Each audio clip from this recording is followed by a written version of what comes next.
ng Witness Protection Program. Yun po yung sinasabi ng batas eh. Pag hiningi nila with their consent, sapagkat nanganganib ang buhay niya, hindi ka magmamadali. Ilalagay ko po ba sa kamay ko ang kaligtasan ng mag-asawa na yun? Sila po ay nagkusa, gumawa ng salaysay.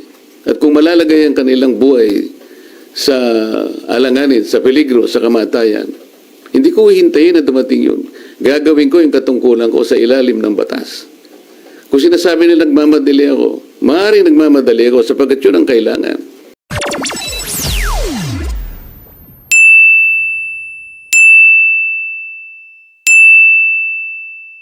Halos 3 investigations lang yung ating natapos at nagkaroon na nga ng development at yun naman ay alam na ninyo. Ngayon, dahil nga dun sa mga pangyayari na yan, meron akong gustong mga issue na dapat ituwid.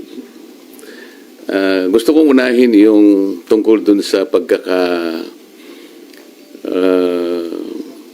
punta nung Bryce Hernandez sa custodial investigation sa Camp Crame. Sapagkat kung alam naman ninyo, yun ay na-cite natin in contempt dahil nga sa tahasang pagsisinungaling niya, harap-harapan, ipinakikita na namin sa kanya mga dokumento, pati nga yung ginagamit niyang mga peking IDs na inisyo ng LTO. Pero ganun pa rin ang pagkakatanggi-tanggi niya. Napilitan kami na i-contempt siya at nailagay nga siya sa custody ng ating Sergeant at Arms. Kalaunan po nung ako po ay mapalitan na bilang chairman ng Blue Ribbon Committee, ay bigla nga pong hiniram yata si Bryce Hernandez ng ating House of Representatives. Ngunit nalaman ko na hindi naman siya ibinalik sa dating legal custody na dito nga sa ating Senado. Ang tinatanong ko po sa ating Senate President, naging kondisyon naman ang pagpapahiram niya yung madalian at ligtas na pagbabalik kay Bryce Hernandez pagkatapos ng hearing. So tinatanong ko lang naman po siya, bakit naman nanatili siya sa custodial center ng Camp Crame? Ang sagot po niya, alam na rin po ninyo, yun ay request ng Speaker ng House of Representatives. Na sa tingin po namin ay hindi naman yata tama sapagkat ang legal custody nga ay sa Senate. Ang sabi ko ay mukhang may sablay doon sapagkat muna yung kondisyon na ibinigay mo hindi tinupad. Pangalawa, kapag yun ay pinanatili mo sa Quezon City, sangayon na rin sa kanyang declaration, natatakot siya na pag ibinalik siya sa Senado, manganganib ang buhay niya. Parang binibigyan natin ng credence. Parang pinaniwalaan natin siya. Sa mga tweet, pagka siya'y nagsasalita rito sa Senado, parang hindi siya pinaniniwalaan. Pag nagsalita siya sa House of Representatives, tiwalang-tiwala ng kanyang sinasabi, puro totoo. Samantalang, puro sa kasinungalingan din naman ang kanyang sinabi. At nung kami magkaroon nga ng konting huddle nung bumaba siya sa session hall, sinabi ko sa kanya, Mr. President, dapat naman sana nakonsulta mo naman ako kung siya ay tuluyan mong ilalagak sa pangangalaga ng custodial center ng Quezon City. Bakit ko naman gagawin? Sabi niya, ako naman ang Senate President. Nakalimutan po niya na meron po tayong tuntunin sa Blue Ribbon Committee. Ito po ay nasa Article 6, Section 6, Paragraph C ng rules ng Blue Ribbon Committee. Kailangan po malaman ninyo. Ang sinasabi po ron, yung witness na cited in contempt may be ordered to be detained in such a place as may be designated by the committee alone. Meron pong option doon or with the concurrence of the Senate President.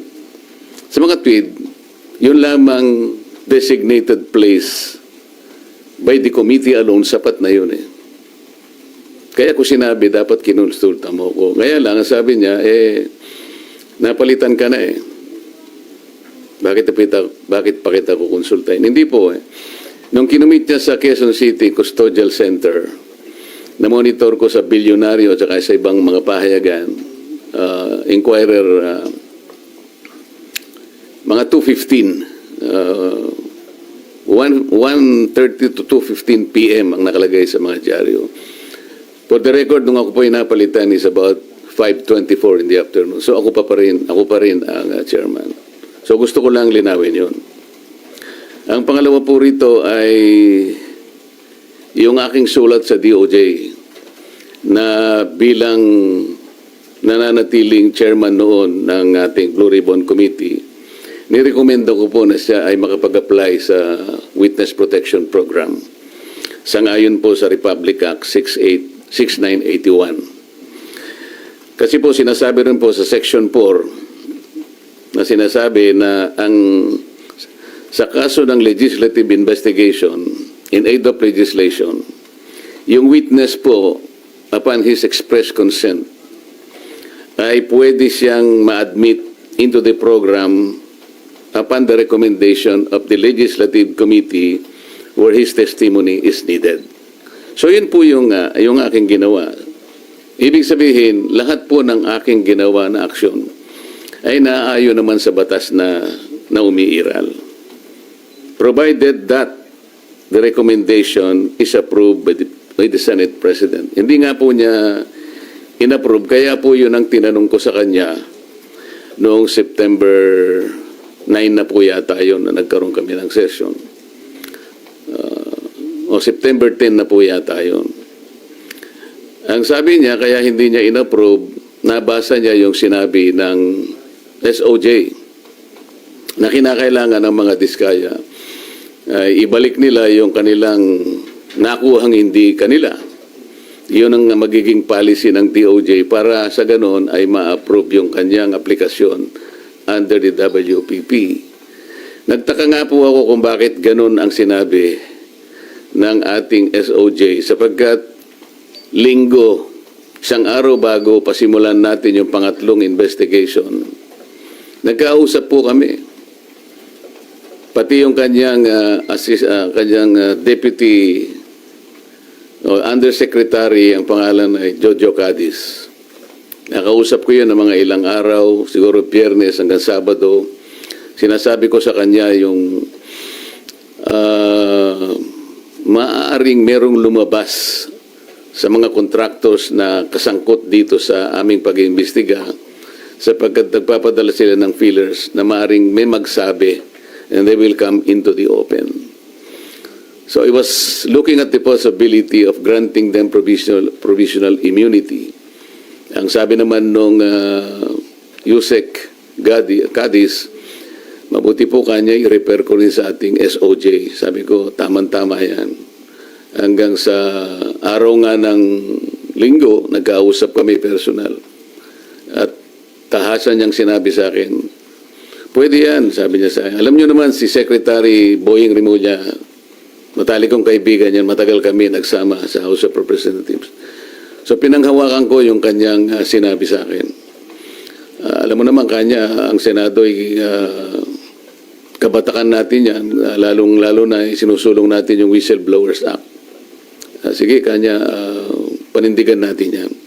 So matibay po yung aking paniwala, malakas ang aking loob, kaya sumulat nga ako at inirekomenda ko nga na siya mapa sa ilalim itong mag-asawang diskaya sa Witness Protection Program.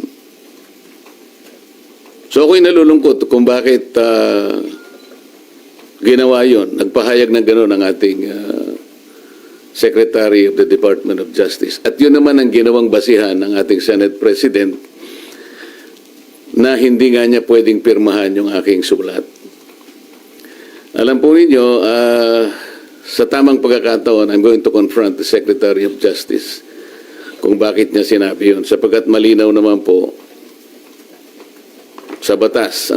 Kung titingnan po ninyo yung Section 3, isama na po ninyo yung Section 10 ng Republic Act 6981. Maliwanag po doon kung ano-ano ang mga requirements na kakailanganin para mapasa ilalim ng Witness Protection Program ang isang witness na nag-apply. hindi po kasama doon yung restitution na kanyang binabanggit, na magbabalik ka pa ng kung ano-ano sa gobyerno. Unang-una po,